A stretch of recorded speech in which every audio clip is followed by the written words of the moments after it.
Chapter 701 Fight of the Fused by Hydesgrain. With a massive mana consumption, Jason stood facing the winged two-headed lightning wolf, who towered over him with a height of more than 4 meters. It was extremely fast and agile, but so was Jason. Using all means he had, he sent the combination of his curses and the abyssal effect at the wolf that hit it with full force, weakening it much more than he could have hoped for. As such, Jason couldn't help but feel glad that his attack worked, because he would have been much slower than it otherwise. The 2 mana cores within the fused wolf's body were releasing a tremendous amount of mana, creating short bursts of lightning that targeted Jason like small snakes that were lunging after their prey. Though these attacks weren't as lethal as the wolf hoped for owing to its drastically reduced strength, hence, Jason was at least able to evade most attacks that would have injured him. A protective armor was created around him by Petries, due to which Jason was almost completely unaffected by the lightning that lunged after him. Thus, he could easily pay more attention to launching attacks instead of acting defensively. It was more complex than he had initially expected, but while adjusting to his enhanced body, Jason couldn't help but be glad that he had already fought against a few beasts before. They hadn't been a challenge, but that was not important at the moment. Rather, the current situation forced Jason to overcome his physical strength that was still not perfect. This helped him even out everything, easing the entire tension that had been accumulated within Jason's body in the time he had cultivated. Under normal circumstances, cultivating was not burdensome. Instead, it was a soothing feeling that helped the practitioner stay relaxed. Unfortunately, this was not the case for the Mythic Essence technique that caused unbearable pain the entire time one cultivated it. As such, Jason was tense for the whole time, and only due to Solaris' soothing flames that were often spread through his body was he yet to encounter issues. Despite that, fighting against an opponent that allowed Jason to go all out was even better to ease his tension, making him feel as if he had regained his freedom. Owing to this sensation, Jason didn't even notice that the Celestia aura, which had been transmuted through the fusion with Petri, was enlarging while being swept through with his battle intent. With a radiant smile on his face that was hidden by the scaled armor that covered his entire body, Jason twisted himself the moment he saw compressed lightning currents that shot towards him. While he tried evading them, the lightning currents devastated the surroundings, stirring up the soil that flew through the air. At that moment, Jason got an idea. Being unable to directly attack the winged two-headed lightning wolf, despite the fact that the race-specific weakening curse was up and running, Jason didn't hesitate to test out new things.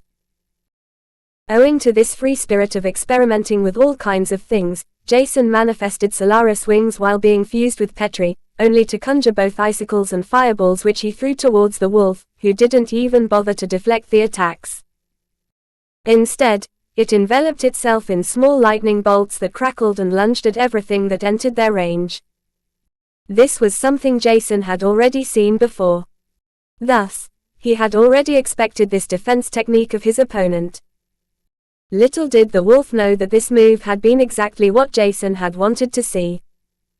Amongst the icicles and fireballs, there were unique blazing icicles whose tip was extremely sharp and thick. Ordering the flames inside some of the icicles to explode the moment the lightning hit them, he saw the heavy tip shatter into thousands of shards, distracting the lightning wolf. This happened to owe to the lightning bolts that were attacking every single ice shard that flew through the air. Taking advantage of its distraction, Jason appeared in front of the wolf only a moment later, looking up to it before he slashed out at its front legs. Brandishing the weapon horizontally, he planned to pack a punch with his slash, which was created by using Solaris flames. At the same time, Jason enlarged Byakuya at the last possible moment, creating an unforeseen situation, which the wolf had to face. Occupied with deflecting the countless ice shards, the majority of lightning currents were currently shooting out towards the top, leaving the wolf's lower body unguarded. Despite that, the wolf's reflexes were fast enough to notice Jason, making it flap its wings before it would be too late. Unfortunately, Jason had already taken this possibility into consideration. As such, his horizontal slash was altered as he jumped towards the wolf, ignoring the lightning currents that burned through his scaled armor. Searing through the wolf's chest, Solaris flames charred its fur, only for a fraction of its essence to enter the wolf's body. The moment it realized this, blood had already begun to splurt out of the large wound. Nonetheless, the severe injury it had sustained only enraged the winged two-headed lightning wolf that shot forward with the entire mana that was left in one of the 2 mana cores. The mana was more than enough to flood the surrounding 3 meters with lightning currents that hit every single scale on his body to no avail. Gritting his teeth, Jason was glad that Petri's scales were much more powerful than he could have expected, which was extremely beneficial for every kind of situation. They seemed to have an elemental resistance too, which he had never noticed. Otherwise, the scales of a prior beast at the 9th lick stage would have never been strong enough to overcome the attack of a low first threshold Prisma stage beast. Nevertheless, the elemental resistance was not perfect. That would be too advantageous, and fortunate on his side, allowing him to become omnipotent. Despite not being omnipotent, by fusing both Jason and Petri's capabilities were enhanced, which meant that every single body part that Petri manifested had the combined strength of both fused individuals, namely him and his soul bond. This included the strength of even the smallest capability, which was the sole reason for Jason to be alive, as the race-specific weakening curse had been enhanced to a much higher degree than usual. This was the essential difference between a common body part manifestation that was possible with a simple fortified soul conjunction and a true fusion of 2 beings. With his scale armor being burned, Jason had to give his utmost efforts to leave the wolf's range, escaping the range of the lightning currents. Only then was he finally able to take a deep breath before a faint smile emerged on his face. His scales might have been burned, but that was not an injury worth mentioning. Instead, the wolf's injury was much worse because it was a severe wound that worsened owing to Solaris essence flame that was burning the wolf from the inside. It took some time, but Jason was able to evade the wolf, whose speed was slowing down with time. As such, once Solaris had devoured the wolf's life force, while burning it from the inside, it succumbed to its injuries, leaving the severely burned Jason behind. However, just a moment before the wolf died, Jason's charred scales fell to the ground, revealing his unscathed skin. After facing the winged two-headed lightning wolf, Jason had become more careful about the opponents he had to face. Luckily, he didn't have to face another beast, which allowed him to finish the first trial in merely half the given time. This was mostly owing to the fact that he had burned the forest, while simultaneously avoiding the strongest beasts inside it. It hadn't been necessary because the mutated wolf had been the strongest beast of the entire forest.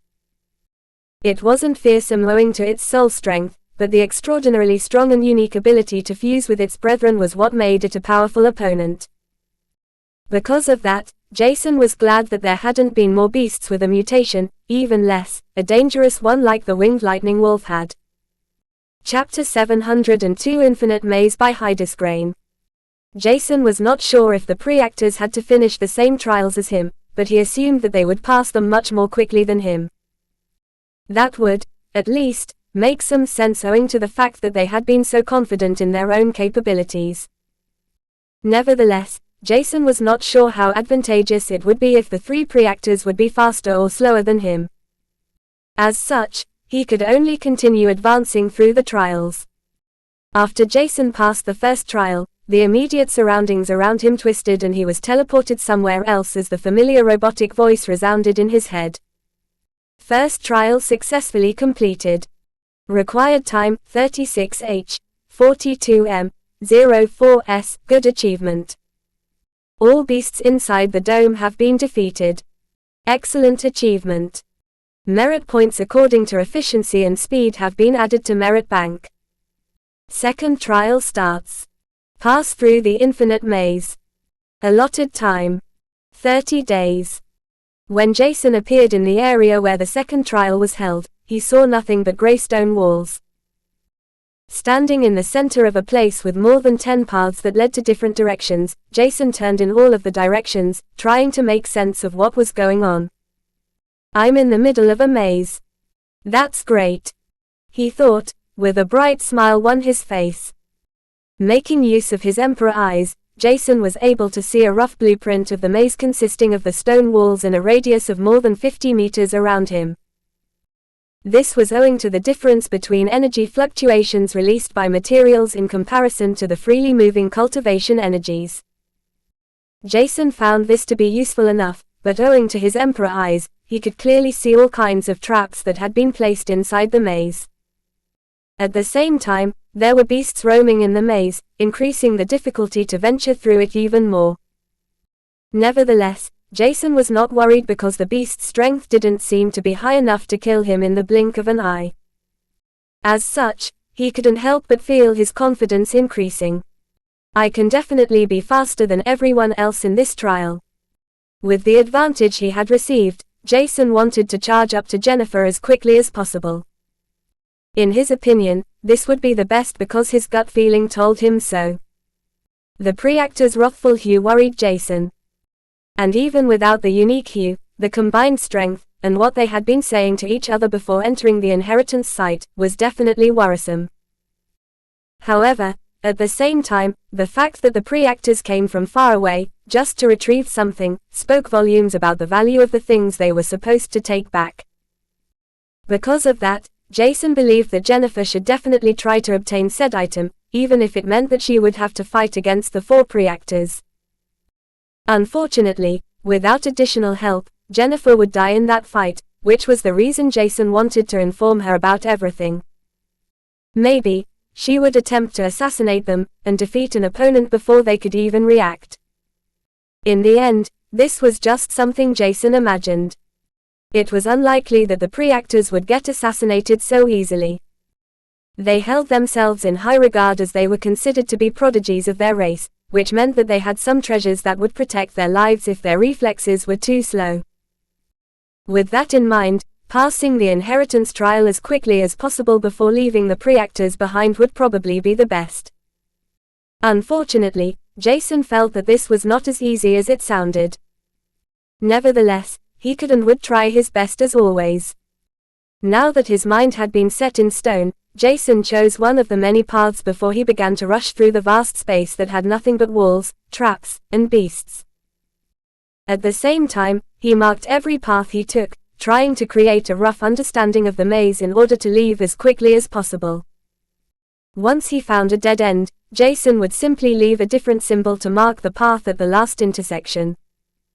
Simultaneously, he would always take the left path in order to know where he had been and where he had yet to go.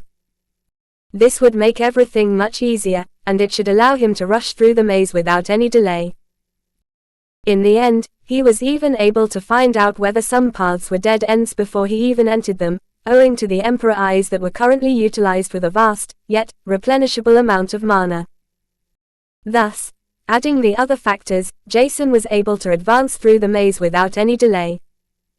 Despite running through it for several days, he didn't feel bored at all. There were all kinds of things he had to pay attention to and thus he was always alert. Yet, he could simply bypass all kinds of traps that had been laid out. Because of that, his advancement speed was terrifyingly high.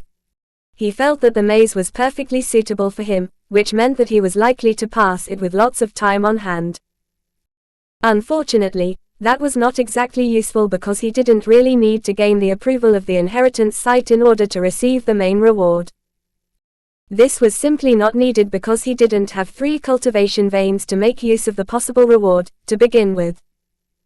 Nevertheless, Jason could also hand over whatever he might be rewarded with to Jennifer, if she required it. Nonetheless, he had yet to receive anything, and Jason hadn't even completed the maze either. As such, he should first pass all trials before doing other stupid things. Unfortunately, it was only 10 days after the second trial had started that Jason noticed something odd. He had already passed by many large intersections with constructions in them. Within these structures, he found all kinds of things, which Jason simply picked on a whim, not minding what exactly they were. It didn't look any special, but according to his understanding of inheritance sites, these may contain clues to help him pass the trials.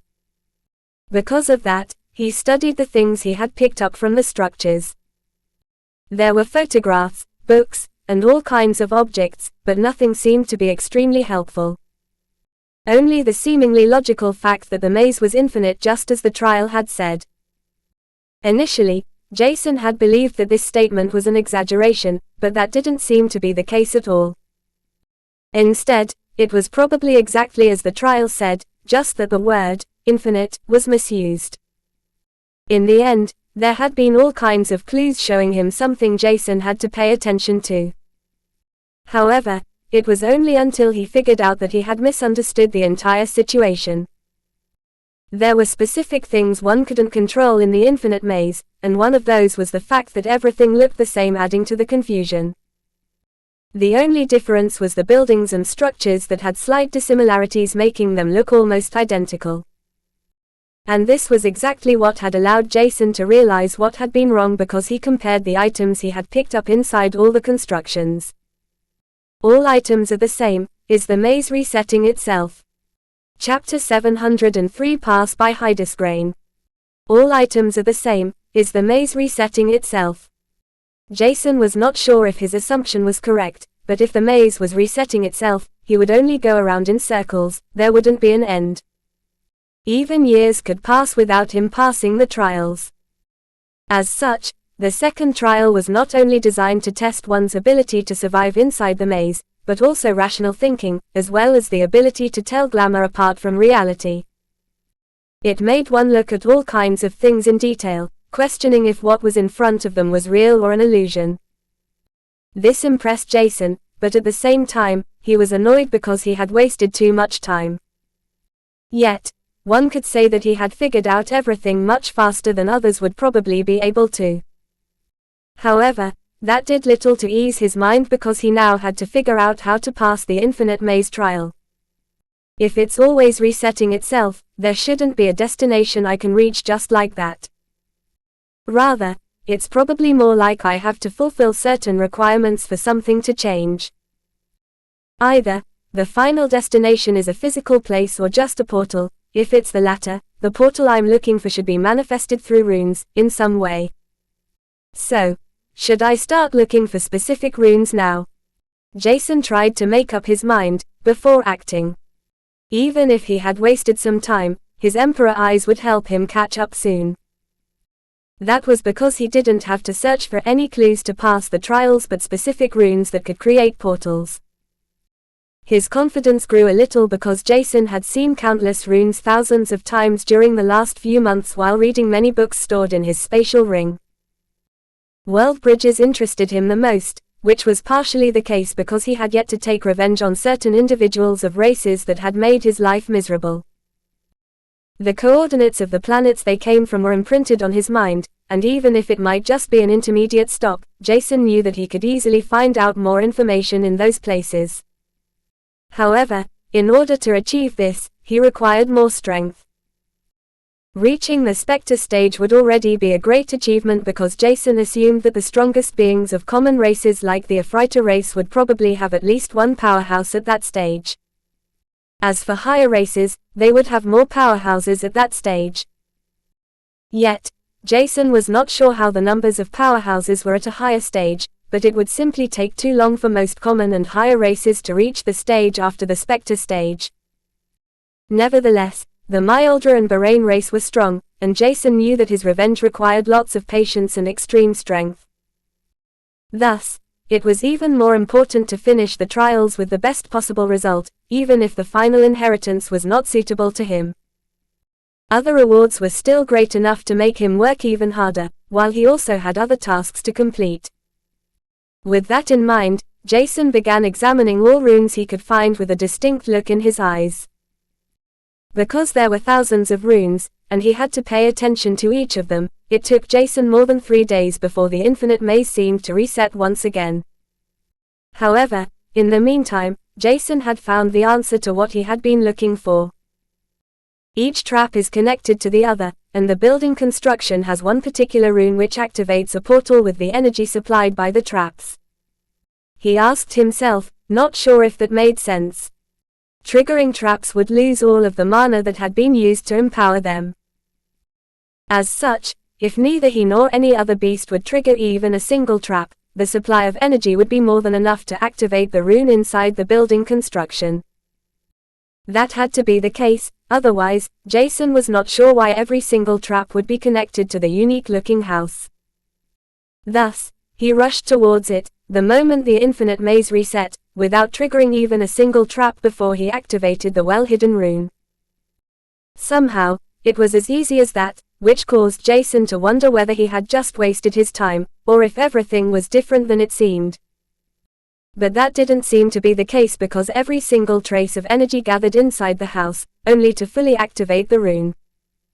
Through this, the traps were now void of energy while a small blue shining portal appeared in front of Jason. He was not sure how others were supposed to find the rune inside the small house, let alone find out that every single trap was connected to it, providing the necessary energy to create the portal. However, that was not his problem, rather, it was his fortune because it was clear that the others would take longer to finish the same trial. With that in mind, he leaped through the portal, entering the third trial without any hesitation. Second trial successfully passed. Time required, 14D, 2H, 15M, 59S. Extraordinary achievement. 150% necessary energy supplied, no trap triggered. Excellent achievement. Merit points according to efficiency and speed have been added to Merit Bank. Hearing the voice inside his head, Jason didn't even feel uncomfortable anymore. Instead, he grew accustomed to it, listening to everything intently, while eagerly awaiting the next message about the third trial. Yet, he was surprised to receive the next message. Third trial will start soon. Teleportation towards the gathering point was delayed due to unforeseen circumstances in the trials of other participants. Jason was not pleased to hear this. Instead, he couldn't help but feel a little bit worried.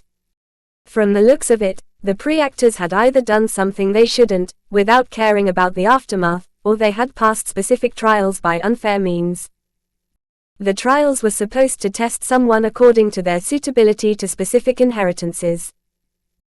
However, at the same time, most inheritances were simply testing the overall capabilities of certain individuals, and as long as they crossed the threshold, they passed. Jason didn't know the exact requirements, but he knew that passing the trials with a better score was logically considered to be better than passing it by narrowly crossing the threshold. As such, it might even be better to do the best if one wanted to receive the final inheritance. However, this was exactly what confused Jason because the pre-actors were obviously trying to retrieve what seemed to have been taken away from them. As such, they were likely to try to pass the trials with the highest possible score. In the end, Jason didn't know what had caused the delay, and he could only wait. He was not sure how much time had passed, but it didn't feel long as he received another notification into his mind as the robotic voice rang through his head. Third trial has started.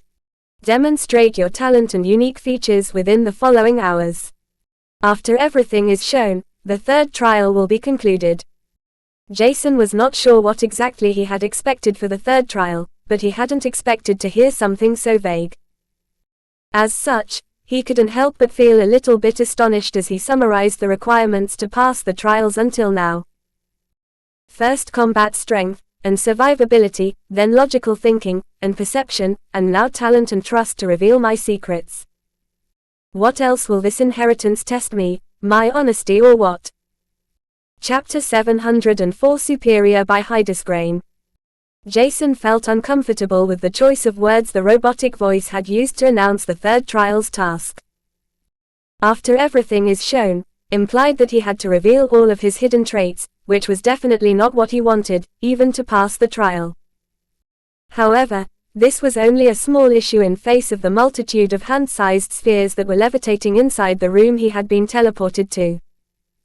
The three orbs in the center stood out from the rest and one of them looked eerily familiar to Jason. Mana Mastery Orb. He blurted out only to realize what the orbs right next to it were. Don't tell me I need to insert spirit force and primordial energy into the orbs to let my mastery in those two cultivation veins be tested. With everything is shown, it was given that he had to reveal his talent in all three cultivation paths because to enter the inheritance site, he was required to have all three veins. However, in his case, this had been different because Jason was able to enter the inheritance site just because of his heritage, or at least that was what he understood based on the first messages he had received from the robotic voice. There were all kinds of other things he had to pay attention to right now, but revealing all of his secrets wouldn't be a child's play in comparison to showing something he didn't even possess. For a short moment, Jason felt desperate, asking himself how he was supposed to leave the inheritance site if he could not even pass the third trial. There was also no countdown, which meant that he wouldn't be thrown out if he failed the trial because there was no indicator of what a failure in this trial even was. This was bad, to put it simply, and Jason couldn't help but acknowledge that he felt a little bit anxious. However, just a moment later, the thought of Spyro and Petrie came into his mind, which made him smile lightly. Wasting no time, he quickly summoned his soulbonds, who looked at him in confusion before Jason explained the entire situation neatly. Afterward, Jason approached the orbs, whose content was clearly visible to him due to his Emperor eyes. Sharing his sight with both, he enabled them to see everything about their own mastery orb clearly. Through this, they could think of an approach to pass their mastery orb, and Jason did the same. That was important because the mastery orb in front of him was extremely difficult to solve owing to the countless knots it had. He had never seen something as complex if he were to exclude world bridges. As such, he realized that he had to pay more attention to passing the test. That was, even more, the case because Jason couldn't rely on Petrie, let alone Spyro, to pass the test, even if they had enough time. Because of that, Jason was the first to begin, showing his soulbonds how it had to be done as he shared every single experience and detail he perceived and saw. In the end, it took him more than 2 hours to finish the test, and it was only then that he noticed that both his soulbonds had already started with their own mastery test. A few more hours passed in which Jason continued to share the inside of both orbs while guiding Spyro, who was struggling the most. It was a newborn spirit, after all, and Jason couldn't simply expect it to be perfect from the day it was born. As such, once all 3 mastery tests were completed, he was not astonished about Spyro's spirit mastery result. Mana Mastery Superior, passed. Spirit Mastery Average, failed. Primordial Energy Mastery Above Average, passed. Both of his soulbonds had still not matured and were growing. This meant that their control over spirit force and primordial energy was still improving. He might have failed one test, but even if that was already enough to make him fail everything, he would have at least found a way out of the third trial. Nevertheless, the fact that Petrie passed the test was already shocking to Jason because the basilisk had perfectly employed the information he had been provided with. As such, it had been possible for Petrie to reach an above-average mastery in an extremely difficult test. In the end, the 3 tests had evaluated the time required to fully untie the knots of intertwined strands of energy.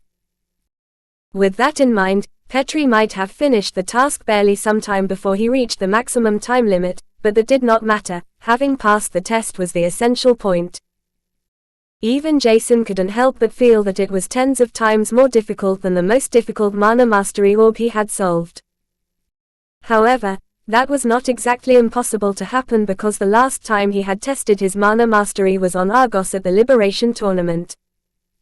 As such, it was surprising that he received a superior Mana Mastery at a test that was supposed to be extremely difficult to pass. In the end, it would be frustrating to leave the inheritance site right now without having met and reported everything to Jennifer.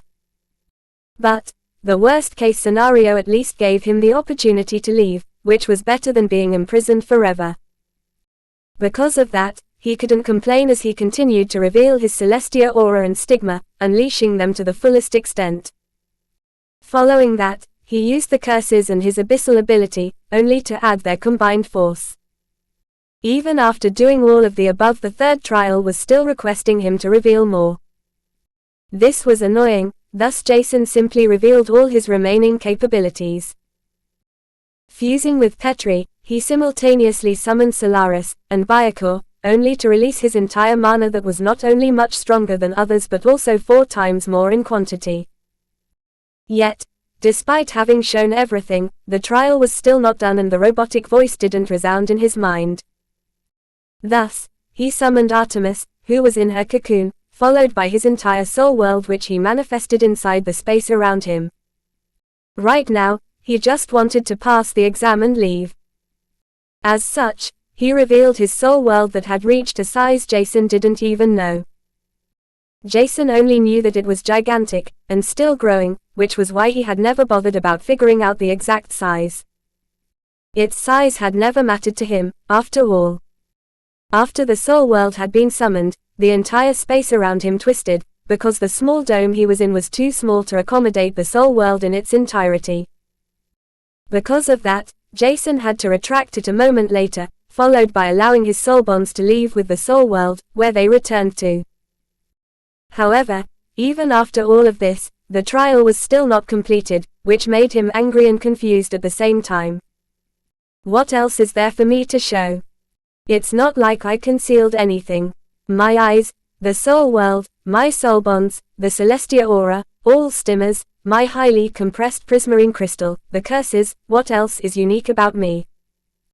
Utterly confused, Jason required almost a whole hour before he realized that he had forgotten something he had learned a long time ago.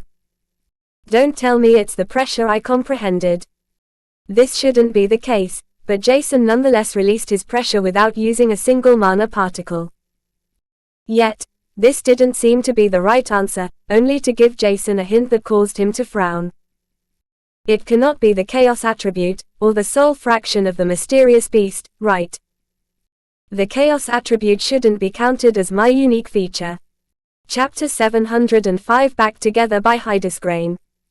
I don't believe that it really was the chaos attribute that I had to reveal. How the hell is that supposed to be my own trait? After revealing the chaos attribute, Jason had exposed every single secret, or at least the inheritance site accepted that he did so. As such, he was once again enveloped in white light as the space around him twisted. Only a moment later, the already familiar robotic voice returned. Third trial has been completed successfully. The number of unique traits exceeded the highest threshold. Congratulations, superior achievement attained. Teleportation to the fourth, and second last trial, has been initiated. Fourth trial, endure the ever-increasing pressure until you lose consciousness. The message of the fourth trial astonished Jason a lot because he didn't expect the trial to have anything to do with pressure. Pressure again. Why are so many trials even focusing on this? It's not like I can use it well in order to fight stronger opponents. But this time it probably includes all 3 energies releasing pressure. Could this be a technique handed out to those that pass the trials as a reward? This would make sense, but at the same time, it was not worth being the main inheritance. At least, Jason was pretty sure that a technique on how to release pressure was worth being the most valuable reward in an inheritance site, yet not the main inheritance. For the main reward in an inheritance, there were only a few things worth enough to be mentioned, including the forceful alteration of one's body structure. As such, those inheritances were one of a kind, or at least very close to that.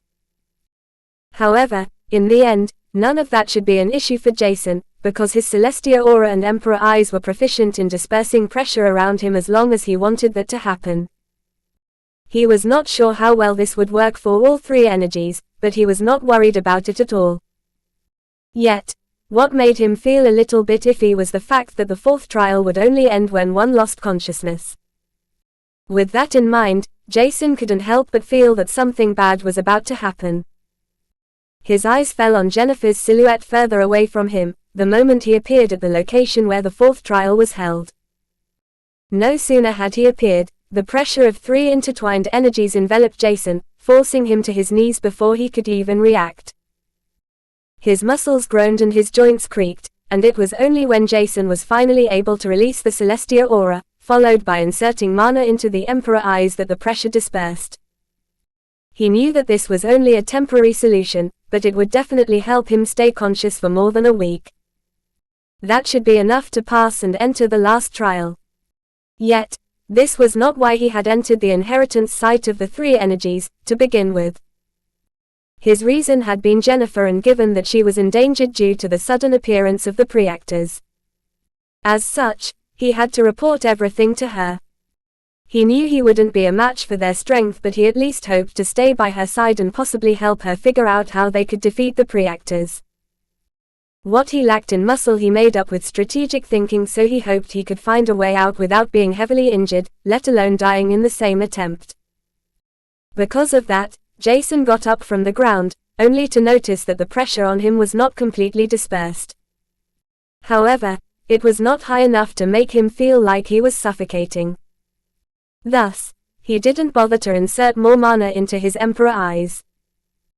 Instead, Jason quickly approached Jennifer, who was fully concentrated while trying to endure and simultaneously comprehend the three merged pressures that filled the area around her. Jason felt that the pressure in Jennifer's immediate surroundings was extremely strong, which was a bad sign, considering that she was likely to be facing 4 opponents that had similar combat prowess to her, soon.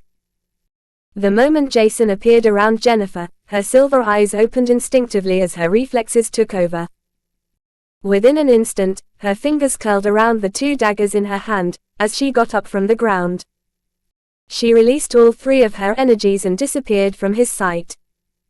A quarter of a second later, Jason felt a cold blade graze his neck as he heard a question. "Who are you, and why are you taking on the appearance of my friend?" At first, Jason didn't understand what Jennifer was doing. However, after a few seconds, he realized that she didn't believe that he could enter the inheritance site owing to its requirement, which was logical. Yet, it made the current situation a little bit more difficult to solve. As such, he tried to speak, which was hardly possible owing to the blade that cut into his neck, causing a few droplets of blood to trickle down. "Jen. Mana fluctuations." Not being able to say any more, Jason hoped that Jen would at least stop exerting pressure on the blade she held against his neck. Jason knew it pretty well that the strength she used was not something he could easily endure, let alone block. He might have advanced to the Prisma stage, but he had a long way to go to reach her strength. Hearing Jason's voice and his words, she couldn't help but look at his mana fluctuations. However, that made her only more suspicious because Jason's mana fluctuations were truly exactly the same as she recalled. Despite that, he shouldn't have been able to enter the inheritance site, to begin with. Yet, somehow, she felt that it was odd, and she retracted her dagger a little bit as she asked. "If you are really Jason, how did you even enter the inheritance site? This was impossible for you earlier." Jason had expected her to ask a different question that only he could know the answer to in order to verify his identity, but that was not what Jennifer asked.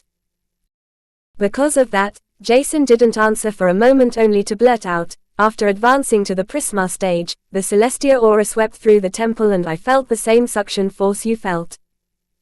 However, that was not enough reason for me to enter the temple inheritance because I don't have the innate talent of possessing 3 cultivation veins.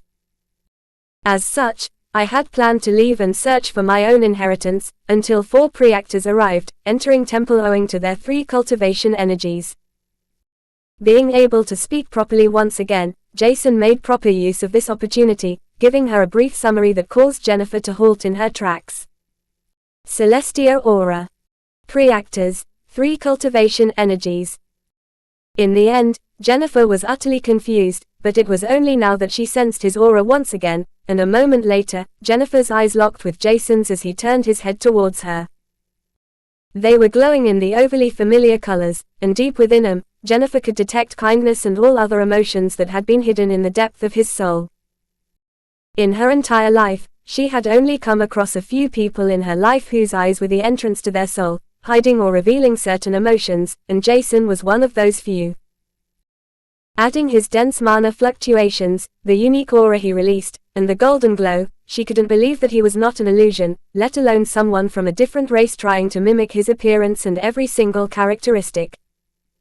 No matter how proficient one was, it was simply not possible to do something like this to near perfection.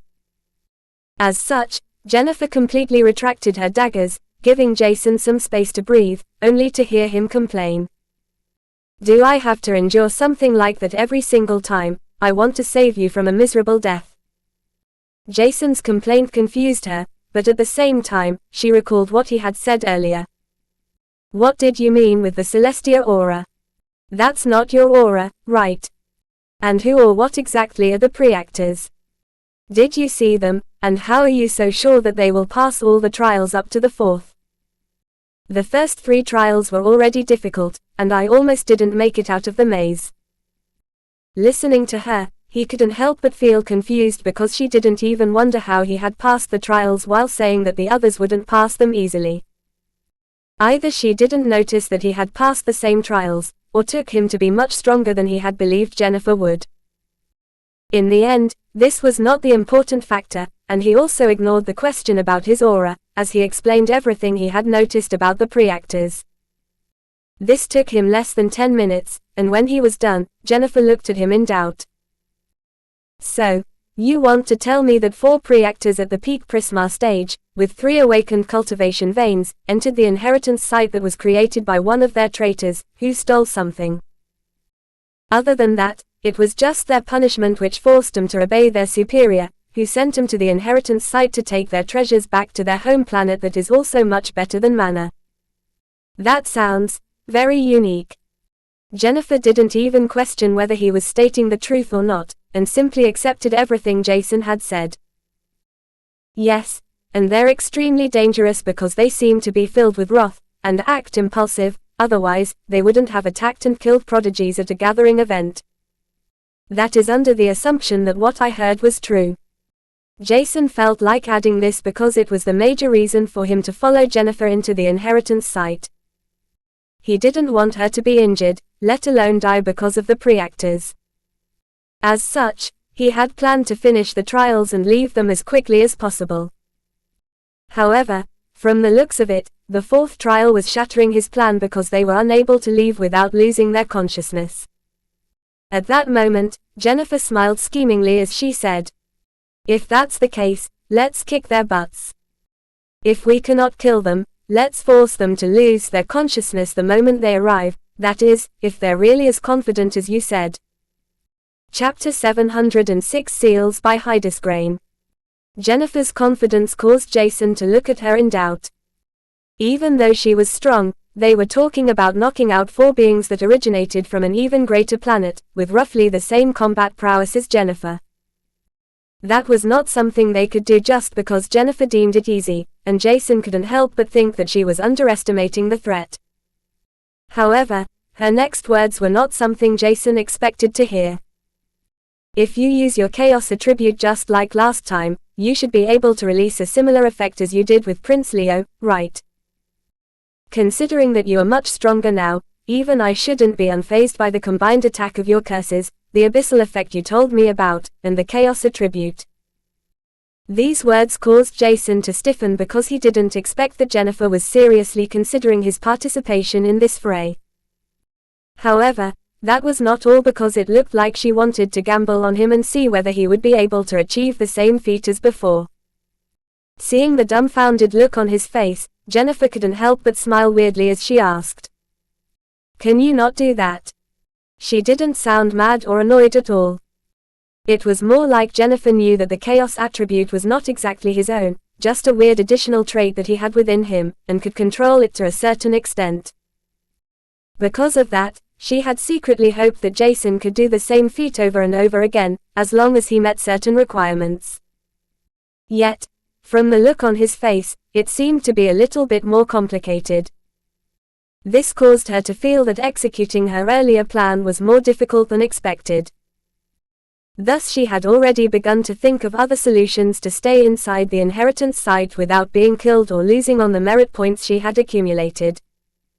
However, it was not necessary to completely scrap her earlier plan because Jennifer's idea had been decent. "I can use the Chaos attribute, but I'm not exactly sure whether or not this will be enough. I don't feel as angry or emotionally affected as I was feeling at that time." It was already a good sign that Jason was confident to use the Chaos attribute once again, but the second half of his line pertaining to his emotions was rather disadvantageous. Not knowing how strong his attack truly was, it could either be enough or a complete disaster. This uncertainty was not good, but Jennifer thought that it was better than nothing. As such, she would be the last one to complain, owing to the fact that she was the reason Jason even entered the inheritance site. Despite him being evidently weaker than the 4 preactors, he wanted to help. This seemingly simple gesture made Jennifer feel warm in her heart, which made her smile vibrantly. Jason, who didn't realize what Jennifer was thinking about, could only look at her in doubt, wondering what made her smile in a tricky situation like the one they were in. Thinking about his own capabilities, Jason realized that there were many minor seals he could destroy. Before, his cultivation speed had been too slow to even consider breaking one minor seal without possibly endangering him. However, that wasn't the case anymore. Rather than cultivating too slowly, the number of seals on him seemed to be too much. What this meant was that Jason had never truly thought that he would be able to increase his cultivation speed to the extent that allowed him to break multiple seals at once. But that was now happening, and the thought that he would never be able to break all seals that were put on his bloodline disappeared too. Yet, it was exactly this that caused Jason to feel that the Celestia bloodline was even more dangerous to a human halfling like him than he had initially thought. There were thousands of minor seals on his body, some were bigger, some smaller, and Jason could faintly tell that those that were deeper within his bloodline were stronger. However, right now, he had only destroyed a few of them. This hadn't bothered him before because he had never put much thought on the seals, but after clearly inspecting the helix in the depths of his conscience, Jason felt that Luna's reaction about his revelation of being a Celestia was suitable. Every single seal I release will strengthen my Celestia aura, the stigma, possibly even my soul world, my sensitivity towards mana, and much more. Jason realized. His mind subconsciously began pondering over the question of who the mysterious being that had sealed his bloodline truly was. The being, whose soul fraction was imprinted into his mind, had to be an existence whose power is either on par with the Celestia's, or its power was simply perfectly suitable to seal Jason's bloodline. In the end, the answer remained hidden, and Jason's mind returned to the more important question. How many seals can I break, and how long will I be able to lock the 4 preactors in their place, giving Jennifer the necessary time to act? Jason voiced out his concern loudly without noticing.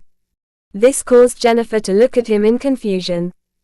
Yet, before she could even say something, Jason averted his gaze, locking his eyes with her as he asked. If they cannot move, how much time do you need to knock 'em out? Jason didn't even try to think about killing them because they were likely to have automatic protective mechanisms, like specific medallions that would protect them if they were about to die. As such, knocking them out would be the easiest way to force them outside the inheritance trials. Afterward, the preactors might wait outside the temple in order to ambush them, but during that time Jennifer could receive the inheritance, and become much stronger. That would help her in defeating the 4 preactors. At least, that was the plan Jason had put together within a few moments. There was nothing special about his plan, but he felt that it was the most suitable. If they're rendered incapable of defending themselves, let alone move from their place, I need 2 seconds, at most 3, and that is already the maximum. Jennifer answered reluctantly, not sure if she was demanding too much, but seeing Jason simply nod his head made her worries disperse in thin air. I don't know if I can shackle them down for 3 seconds, but 2 seconds are feasible. They won't be able to budge, so kick their butts and knock them out once they arrive. In the end, neither Jason nor Jennifer were sure if the 4 preactors would arrive at the exact same time or the same location, or if all of them would even make it through the first few trials. Jason didn't think that they would face all the trials in a group, but the possibility was still there. As such, enduring the pressure around them, both Jennifer and Jason created multiple plans. Several days passed, and they had already started to focus on their other task, which was to endure the pressure. At the same time, Jason was cultivating, trying to make use of the extremely dense, pure, and high quantity of mana around him. If he wanted to be on par with Jennifer, he was required to cultivate more, longer, and faster than she was doing. His cultivation speed might be faster than hers, but Jennifer would soon undergo her first bloodline awakening, of both bloodlines, at the same time. If she were to overcome this painful experience, her strength would skyrocket, and reach a level that was similar to her cultivation speed. As such, Jason wanted to reduce the gap between his strength and hers as much as possible before Jennifer advanced to the ascension stage. He was also not sure what kind of Eos and Devere her parents were, but according to her cultivation speed, they had been extremely talented. This made him wonder what exactly Jennifer's story was, because she seemed to hate both the Eos and Devere race equally, which was weird. Just what happened to you, Jennifer? Chapter 707. They're here by Hydesgrain. The pressure enveloping both Jennifer and Jason had increased substantially. Apparently, Jennifer had also entered the fourth trial only a week before he did, which was interesting. As such, he had been much faster than expected, giving them 1, possibly 2 more weeks until the others would arrive. However, this calculation was slightly off, because the worst-case scenario Jason had imagined truly happened. To the great misfortune, the 4 pre-actors had been thrown into the exact same trials with each other by their side. This gave them the chance to fight much stronger opponents owing to their numerical advantage. Because of that, their first trial had been a joke, and the second trial was something they quickly got the hang of as well. They weren't as fast as Jason had been, but still faster than Jennifer, who had to comprehend the essence of the maze all by herself. Yet, what took the 4 pre-actors the longest was to reveal all of their hidden cards. Apparently, they hadn't wanted to disclose everything, and the 4 of them forgot a simple, yet strong point about themselves, which they didn't show either: their wrath. Under normal circumstances, wrath was an extremely bad trait to possess. However, that was not exactly the case for the pre-actors, who were strengthened the more they released their accumulated wrath. This was extremely terrifying, and one of the most basic traits pre-actors had, but in their haste to complete the trials as quickly as possible they forgot to showcase it to the inheritance site. Thus, it took them several days before they passed the 3rd trial, only to emerge in the 4th trial, a few days after Jason had. Without the delay, they would have finished everything before Jason's time, but the 2 young halflings' fortune was simply too great in this regard. Jason had already accumulated lots of mana, and hundreds of liquefied mana drops had been gathered within his body. There were multiple ways to cultivate while being at the Prisma stage. Either, 1 gathered mana, liquefied it before compressing it directly, or 1 waited before compressing the entire required amount of liquefied mana drops. This was what Jason tried to do, knowing that he couldn't completely focus on creating the foundation of his second solidified prismarine crystal.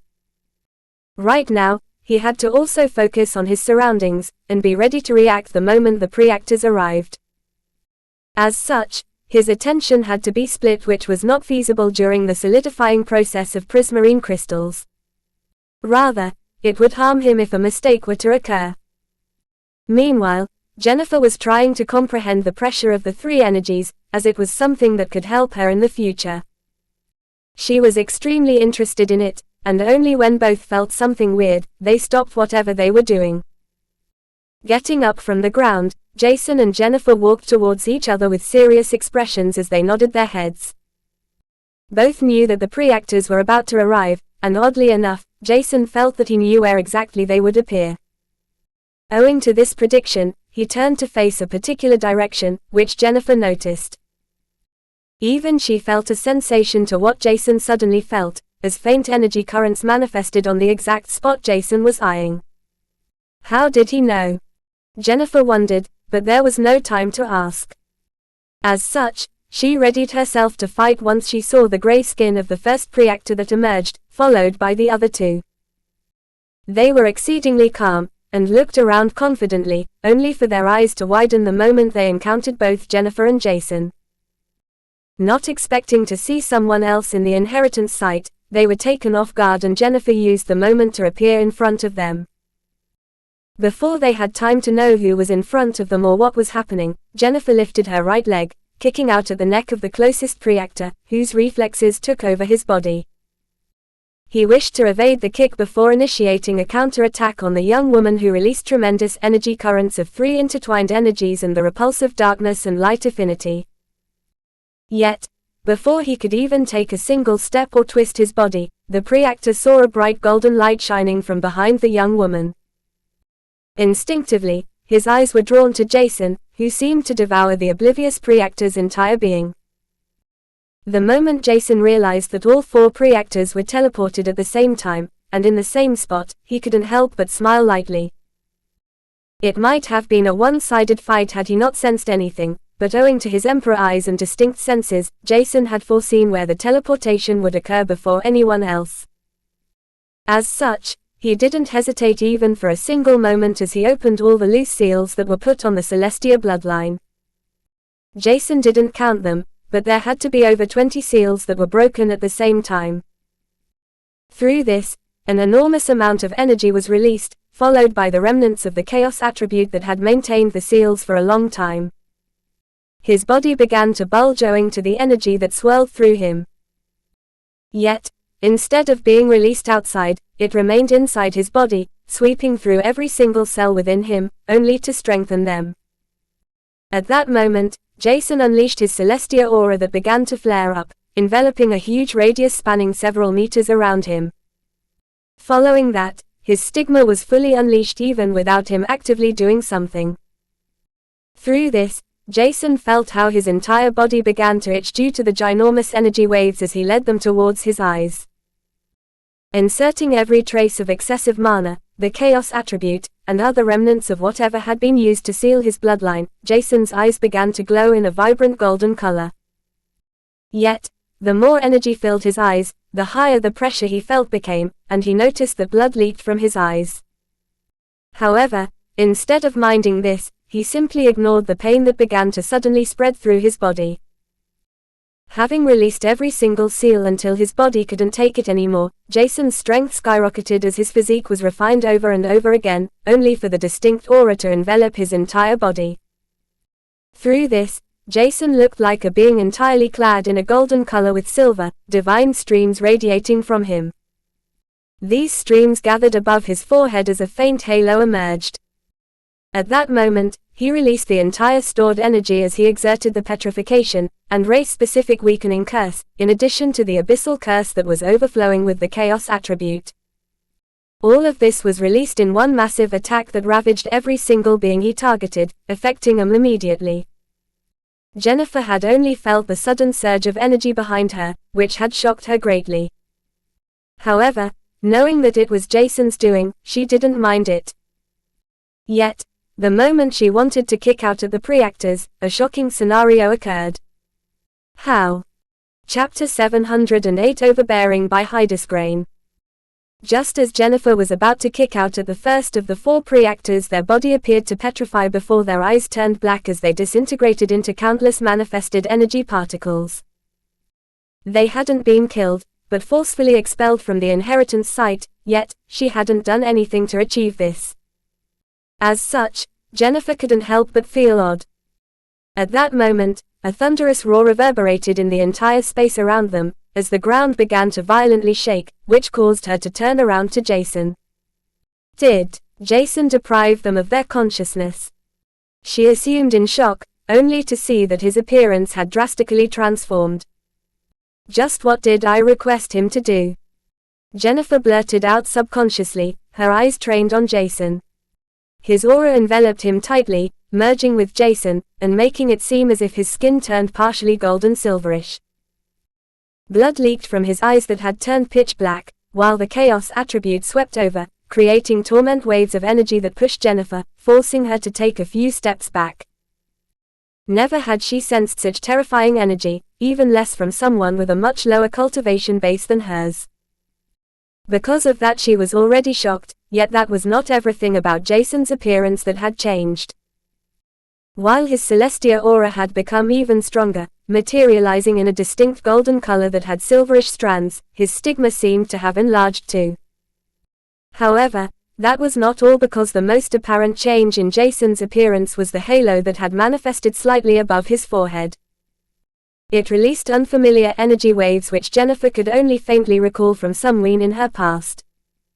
Despite that, she was not sure if her memory was even correct. Is that divine energy? Confused about everything she could see in front of her, Jennifer's only thought was that Jason must be bearing a huge burden, just to defeat the 4 Preactors. This was not an easy feat, and considering that he looked like he had just ascended to godhood, only to bleed profusely out of his pitch-black eyes, the situation seemed to be not as great as one could hope for. The Preactors may have been defeated, but the energy leaking from Jason didn't subside. As such, Jennifer wanted to help Jason by all means. She was not sure why exactly she wanted to help him by all means possible, but her head and heart told her to do so. Unfortunately, just as she took a few steps to approach Jason once again, she made the mistake of lifting her head and looked straight into the pitch-black eyes. Somehow, she was transfixed to the spot as his eyes seemed to devour her. Only a moment later, which had felt like an eternity, Jennifer was released from this sensation. It was then that she noticed that her legs had given in, causing her to slump to the ground without being able to resist it.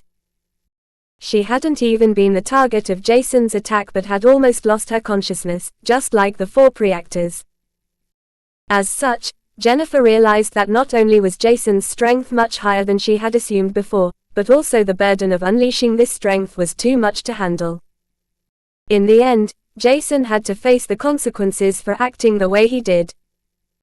This was something he had been fully aware of, thus, he gave his utmost efforts to endure and overcome the destructive effect of the suddenly released energy.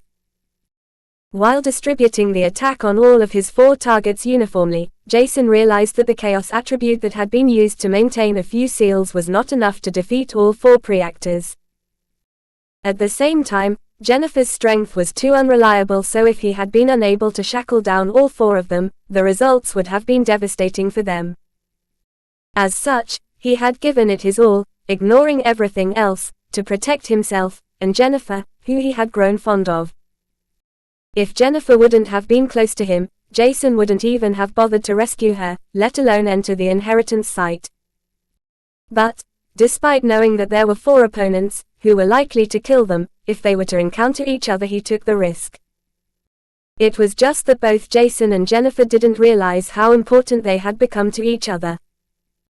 As such, while Jason had used every single trait of his to protect the 2 of them, Jennifer now wanted to help Jason by all means, knowing that he was under tremendous pain.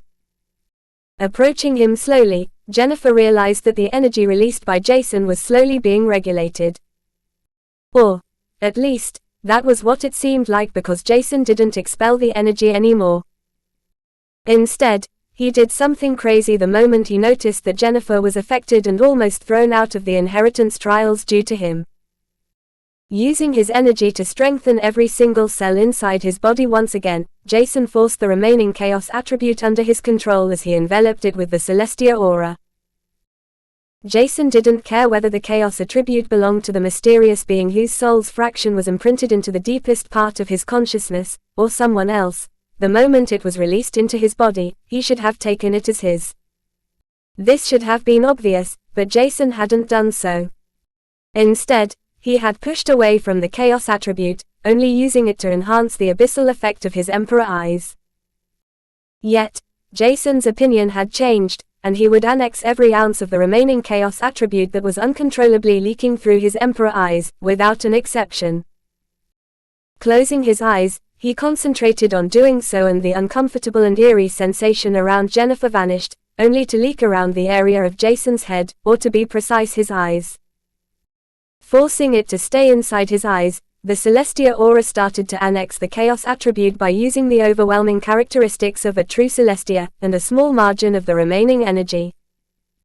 At the same time, the other part of the remaining energy was still utilized to be circulated through his body, invigorating Jason, while simultaneously causing him unbearable pain.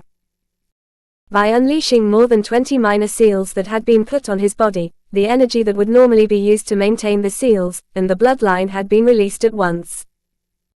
As such, it was already a wonder that Jason was able to control everything freely, as if he was not even noticing the pain as his insides were being torn and twisted.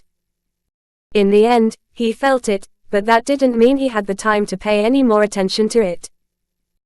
Instead, using every trace of energy to annex the remaining chaos attribute, while further strengthening his entire being, Jason was slowly growing stronger. He was also growing accustomed to both, the overbearing energy and the chaos attribute that was slowly intertwined with paper-thin golden threads.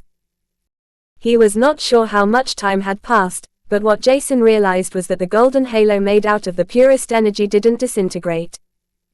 As such, he wanted to actively destroy it in order to use the energy to further strengthen his body. Jason knew that it was not yet time for him to receive his first halo, thus he had to wait a little bit longer until he was truly ready for it. Just as his hand reached out for the halo, Jason noticed that someone was extremely close to him, giving him warmth and making him feel safe and secure, reassuring him that everything was fine. This was something he hadn't felt in a long time, and it caused a faint smile to emerge on his face, as he recalled a memory which he had thought to have long since forgotten. It was the memory of the person he had loved the most, hugging him tightly, his mother's tight embrace. Chapter 709, Young Girl at Heart by Heidis Grain. Despite not knowing what exactly it could do, Jason knew that he was not ready to possess a halo yet. As such, he grasped it tightly before shattering it to pieces, while feeling the warmth of another person whose embrace reassured him that everything was fine. He wanted to know what was going on, but after he shattered the halo, the purest energy was released. Jason had to absorb it before it would dissipate. This took quite a while, in which Jason also continued to strengthen his entire body. Afterward, he adjusted himself to his seemingly new physique that was now more refined and better equipped to fight than it had been before. The strength that coursed through his entire being had received a vast increment, and if Jason had to provide a rough estimate of his current strength, it would be on par with a being that had solidified a total of 5 prismarine crystals. And this would be after excluding the soul world's amplification, or other unique characteristics. Due to this, Jason was satisfied with the result of having released more than 24 seals, even if his body was still aching. However, just at that moment, Jason felt a sudden weakness spread through his entire body as he became more exhausted. His entire head felt like a mashed pulp, and he knew that he would fall to the ground, or possibly even collapse. Fortunately, none of the above happened, and Jason only felt that the warmth around him increased, giving him the necessary strength to open his eyes. What he saw astonished him greatly, and a faint rosy color crept up his cheeks. "Jen! What are you doing?" he suddenly exclaimed, causing Jennifer, who had hugged him while releasing her 3 cultivation energies, to retreat at a rapid pace. His question alarmed her and she stuttered while trying to answer him, but it sounded like a mix of incomprehensible words. Jay just wanted to help. You seem to be in pain, and my mother always said that hugging someone while releasing the 3 cultivation energies in a gentle manner will have soothing and minor healing properties. While saying this, she saw him slump to the ground as Jason's legs were unable to hold his weight and buckled in. Thus, Jason looked at Jennifer while lying on the ground, with his tired, golden silverish eyes. They had returned to the usual color, just like everything else, and it was just the stigma and Celestia aura that was stronger than before, owing to the unsealed bloodline. Jason could also tell that his soul world had enlarged, but that was not something he could be bothered about. His cheeks were burning, and he couldn't help but shake his head while trying to make sense of what had happened. He continued to stare at Jennifer, who seemed to be extremely embarrassed about the situation. However, that didn't really make him feel any better. Am I really a loser? Can't I get hugged by someone without feeling embarrassed? Jason felt that he was being ridiculous, but at the same time, it was Jennifer they were talking about. As such, he sighed deeply before trying to focus on the more important things. Unfortunately, this was easier said than done, and Jason had momentarily forgotten about their entire situation, the fact that they were inside an inheritance trial, where the pressure around him increased consistently, let alone know where exactly they were. Just what is this weird feeling? He wondered as he touched the left side of his chest, where his heart was palpitating wildly, thinking that it was different from how he had admired Malia. A moment later, he recalled that Jennifer had said something about her mother, but from the looks on her face, it wasn't hard for him to know that it was a slip of the tongue and she hadn't meant to say it out loud. Even now, she was flustered about her behavior because it was different from how she acted under normal circumstances. As such, she was blabbering things that Jason could neither make head nor tail of. However, somehow, he felt like smiling as he continued to see Jennifer acting girly, instead of her usual seriousness. It was a sight he would remember for a long time, and unknowingly a word slipped off his tongue. Cute. Jennifer heard this, but before she could even react, her expression stiffened, while the same occurred to Jason as the robotic voice resounded in their heads. Unique situation detected and evaluated. The fourth trial will be cancelled, and each participant will automatically be awarded with the highest score. Fifth trial will be initiated, honesty. Stay honest to yourself. This was confusing, but instead of complaining, Jason was just relieved that he didn't have to continue enduring the pressure of the three merged cultivation energies. It would have torn him apart, and, in the end, thrown him outside the inheritance site in the next few days. At that time, the pre-actors would have still been inside the temple, awaiting him, filled with wrath and the desire to kill both him and Jennifer. As such, passing the fourth trial was a fortunate event, causing Jason to smile as he was teleported away. The last thing he could see was Jennifer's expression that had turned serious once again. There was no sight of the flustered girl he had seen only a moment before. However, that was exactly what made Jason believe that Jennifer was both a young girl at heart and a powerful warrior. Now that the fourth trial was completed, they were separated once again. Jason was not sure if the four pre-actors had been able to travel through the trials because they had entered the portal together, or if there was a different reason, like an specific item their race had created to overwhelm the inheritance site of the traitor. In the end, this was not exactly important, to begin with. Yet, what Jason found important was that he and Jennifer should be able to leave together because it could become dangerous for either of them. Not being able to break any more seals without seriously damaging his body, left Jason with too little strength to kill the pre-actors. He might have annexed the remaining chaos attribute, but it was not enough to knock out the four of them. As such, he had to rely on Jennifer, even if he didn't like that. It was annoying, but even Jennifer required his help to defeat the fourth pre-actors, and even then it was unlikely for them to survive. Thus, they had yet to find a different way to leave the inheritance trials once everything was completed. However, for now, the fifth, but also last trial was the first thing Jason and Jennifer had to complete. 5 trials were not considered a lot, and Jason felt that it didn't even take long to complete everything. Yet, at the same time, the dangers had been extremely high, while the requirement to even enter the trial was not easy to meet either.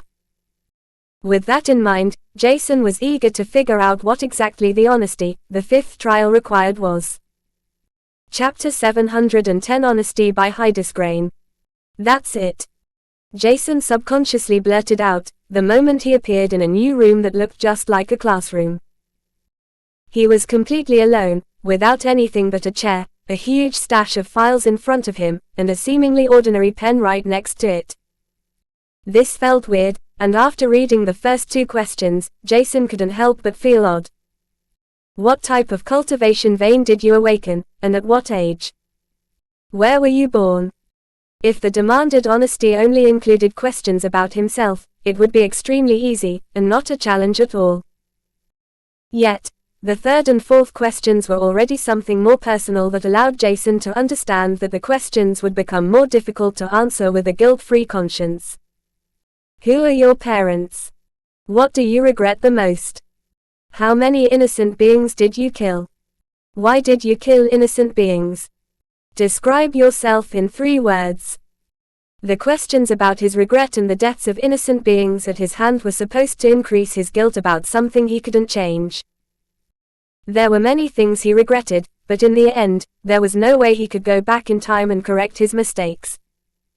This was the bitter truth, but Jason nonetheless wrote his biggest regret on the answer sheet. My biggest regret was not being able to see my mother even one last time. Writing it down made him feel sad and a little bit depressed, but the next question was similar, and Jason struggled to find a proper answer. He had already forgotten about the incident with Jennifer, and even if it would have bothered him, the questions in front of him were enough to drive all those thoughts out of his mind. How many innocent beings did I kill? Foreign races, none. All of them attacked us on Argos, or inside the mansion, so none of them was innocent. Beasts. Thousands. More. Less. I don't know. In the end, he had no answer, but instead of writing down just any number, he decided to remain honest, as requested. Too many to count. Somehow, this question was even more depressing than the rest because he hadn't really thought about the number of beasts he killed before. Whether they were innocent or not, he did not know, but he had only killed most of them because of a monetary gain.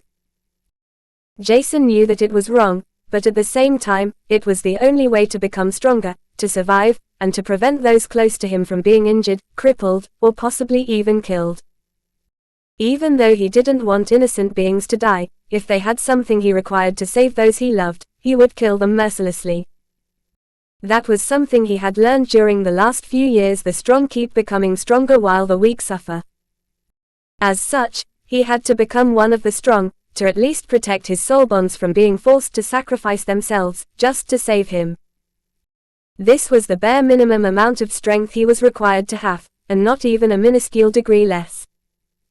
Jason knew that this thought could turn him into a vile being in the face of others, but that was not something he could care about anymore. When he had entered Manor, only his soul bonds had been important to him. However, with time he had encountered other humans who were suffering, but learned to ignore their plight. Being too weak, there was no way that he could change anything, and even if he could have, there was no need for him to do anything because none of the humans on Manor were close to him. They were not even trying to escape the clutches of the Eos and Devas either. Because of that, he didn't even think about helping them. Instead, he had encountered Jennifer, a halfling, just like he was, who he got attached to. She was honest but never revealed her true emotions. Only on rare occasions would she show how she was truly feeling. Just as it had been a few moments before. In the end, Jason didn't even realize when she had become so important to him, and the same applied to a few people around her. They were not as important as Jennifer, but still enough for him to care about them to a certain extent. He may seem merciless sometimes, even more so by relentlessly trying to improve his strength by fighting because he very well knew what it meant to be on the losing side. As such, he was sometimes deemed as cold despite his kindness that even swept through his aura. Thinking about the people he had learned to care about, Jason's earlier thoughts about his crude behavior towards the weak dispersed. Everyone was greedy to a certain extent, and it was only fortunate that the beasts on Manor didn't seem to be as wild as those on Argos. Otherwise, there would be much more violence than there was already.